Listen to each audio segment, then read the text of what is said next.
Pagkagaling ko nga galing bayan mga kananays ay gumawa na nga ako itong ulam ko dahil nga po mag-isa ako ngayon dito sa bahay namin. Pero bago ang lahat mga kananays is Girl Mandel Vlog. Naimbag nga daw tayo amin mga kananays. Tulad nga ng sabi ko sa inyo mga kananays ay kararating ko lang galing bayan. Kaya agad-agad ko naman po itong nilabas mga kananays or huhugasan or ilalaga po para mas lumambot pa. Bali nabili ko nga po pala itong balat ng baka mga kananays sa palengke. Nabili ko nga po pala itong balat ng baka mga kananays ay nalaga na.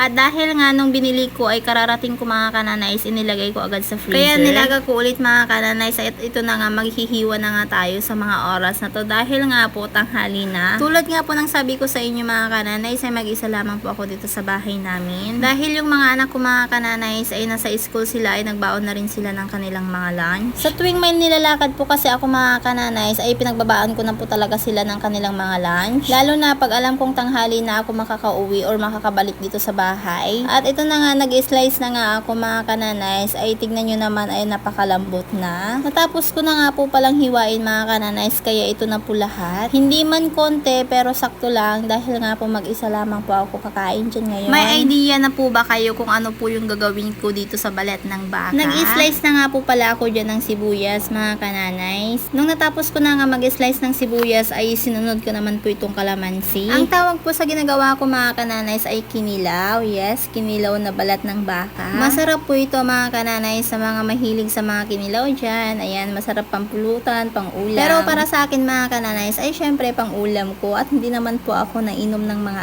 alak na yan. Dahil nga mabait ako, di ba? Hindi umiinom ng alak. Ganyan yung misis. At syempre hindi naman po matatawag na kinilaw ang ating ginagawa kung wala ang sili, pang paanghang. Natapos na nga po ako mag-slice ng sili mga kananay sa ilalagyan naman po natin ang asin.